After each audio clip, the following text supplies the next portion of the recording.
نحمده ونصلي على رسوله الكريم أما بعد أعوذ بالله السميع العليم من الشيطان الرجيم بسم الله الرحمن الرحيم فاصبر إن وعد الله حق فإما نرينك بعض الذي نعدهم أو نتوفينك فإلينا يرجعون وَلَقَدْ أَرْسَلْنَا رُسُلًا مِّن قَبْلِكَ مِنْهُمْ مَنْ قَصَصْنَا عَلَيْكَ وَمِنْهُمْ مَنْ لَمْ نَقْصُصْ عَلَيْكَ وَمَا كَانَ لِرَسُولٍ أَن يَأْتِيَ بِآيَةٍ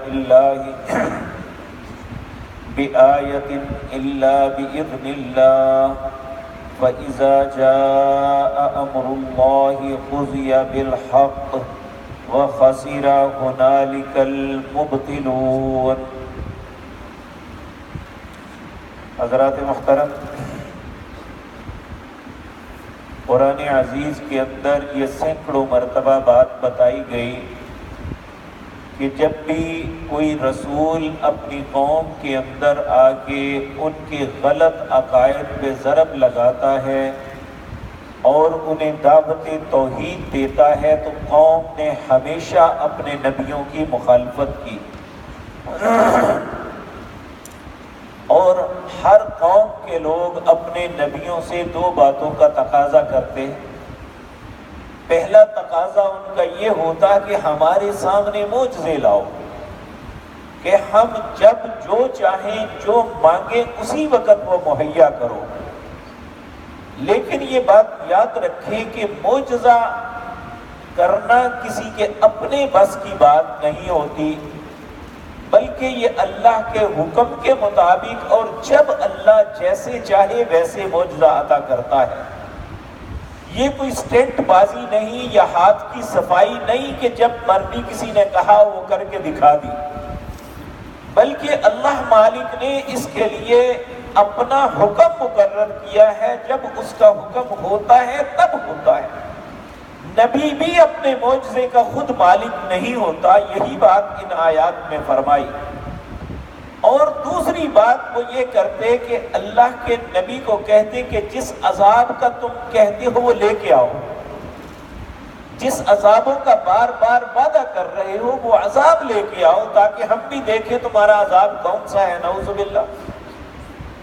تو اللہ رب العزت نبی کریم صلی اللہ علیہ وسلم کے ساتھ بھی یہ دونوں باتیں ہوئی، حتیٰ کہ بعض اوقات آپ کو زج کر دیا جاتا کہ آپ کیوں نہیں عذاب لاتے، ہمارے اوپر عذاب کیوں نہیں آتا۔ بلکہ ایک مرتبہ تو یہ ہوا، اس 9ویں پارے کے اندر اللہ فرماتے ہیں کہ ابو جہل جو ہے ایک دن اس نے بہت بڑا رسک لیا تھا، بیت اللہ کے غلام کو پکڑ کے اللہ سے دعا کرتے ہوئے کہتا ہے اللہم ان کان ھذا ھو الحق من عندک فامطر علینا حجارۃ من السماء۔ اے اللہ، یہ جو محمد صلی اللہ علیہ وسلم کہتے ہیں اگر یہ حق ہے تو ہم پہ آسمان سے پتھروں کی بارش برسا۔ اب یہ خود اپنے آپ کو عذاب کی دعوت دی گئی کہ اے اللہ ہم پہ عذاب نازل کر۔ اب اللہ نے عذاب نازل نہ کیا تو کفار اپنے دل میں خوش ہوئے کہ اگر یہ حق ہوتے تو ہم پہ پتھر برستے، کیونکہ ہم نے اللہ کے گھر کے غلام کو پکڑ کے اللہ سے دعا مانگی، اور ان کا یہ عقیدہ تھا کہ یہاں جو بھی دعا مانگی جائے وہ قبول ہوتی ہے۔ اب مسلمانوں کی تسلی کا معاملہ تھا تو اللہ رب العزت نے انہیں کہا وَمَا كَانَ اللَّهُ لِيُعَذِّبَهُمْ وَأَنْتَ فِيهِمْ، اے میرے نبی میں اس وقت تک کسی قوم پہ عذاب نہیں کروں گا جب تک آپ ان میں موجود ہیں۔ اور یاد رکھیں پہلی قوموں پہ بھی جب عذاب آئے اللہ نے پہلے نبیوں کو اور اہل ایمان کو وہاں سے نکالا، پھر ان بستیوں پہ عذاب نازل کیا۔ اور یہاں بھی اب یہ تو اللہ کے رسول کو رسول مانتے ہی نہیں تھے، اس لیے انہیں یہ بات سمجھ نہیں آنی تھی۔ اہل ایمان کو سمجھایا وَمَا كَانَ اللَّهُ لِيُعَذِّبَهُمْ وَأَنْتَ فِيهِمْ، جب تک رسول اللہ ان میں موجود ہیں ان پہ عذاب نہیں آ سکتا۔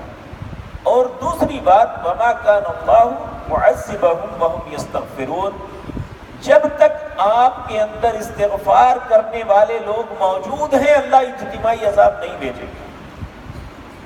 تو میرے عزیز بھائیو، یہ قوموں نے ہمیشہ رسولوں سے عذاب طلب کیا، تو اللہ رب العزت اپنے نبی کو حکم فرما رہے ہیں فاصبر، اے نبی پس آپ صبر کیجئے، ان وعد اللہ حق، جو بھی وعدہ اللہ نے کیا ہے وہ سچا ہے،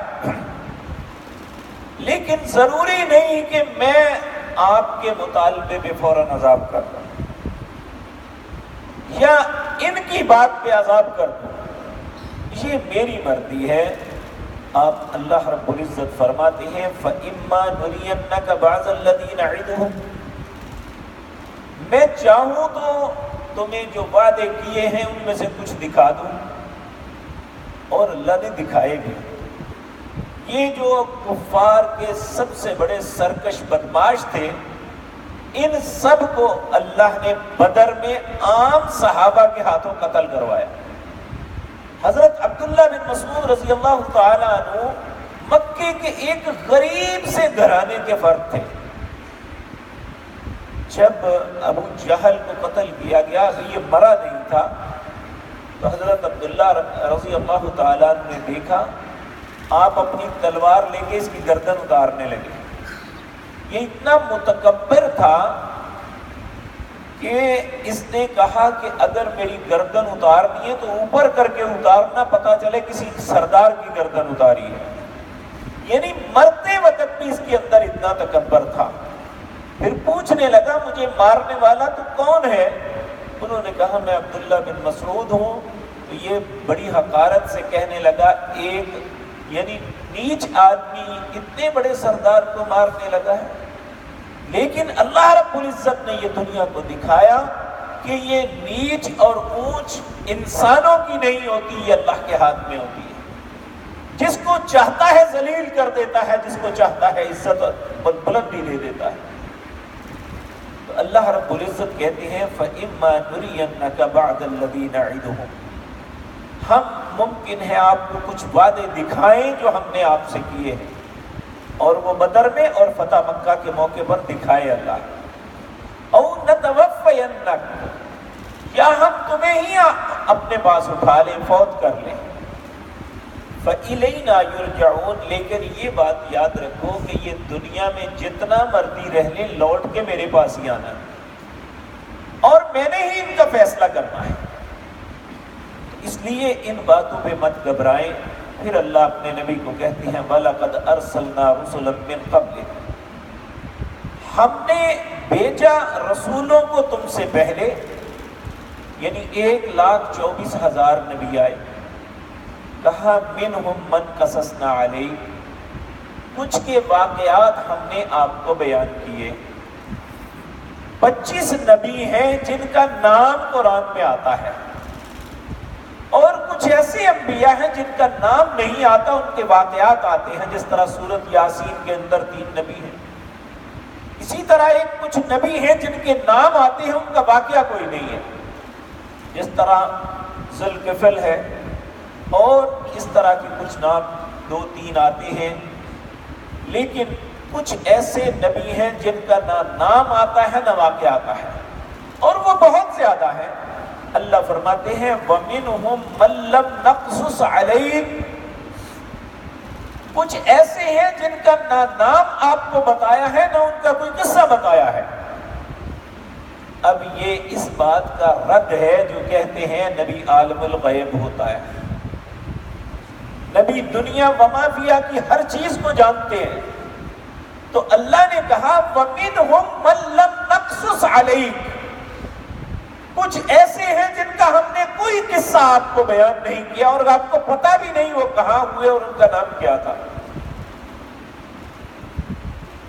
وَمَا كَانَ لِرَسُولٍ أَن يَأْتِيَ بِآيَةٍ إِلَّا بِإِذْنِ اللَّهِ، کوئی بھی رسول اپنی مرضی سے نشانی نہیں لا سکتا جب تک اللہ کا حکم نہ ہو۔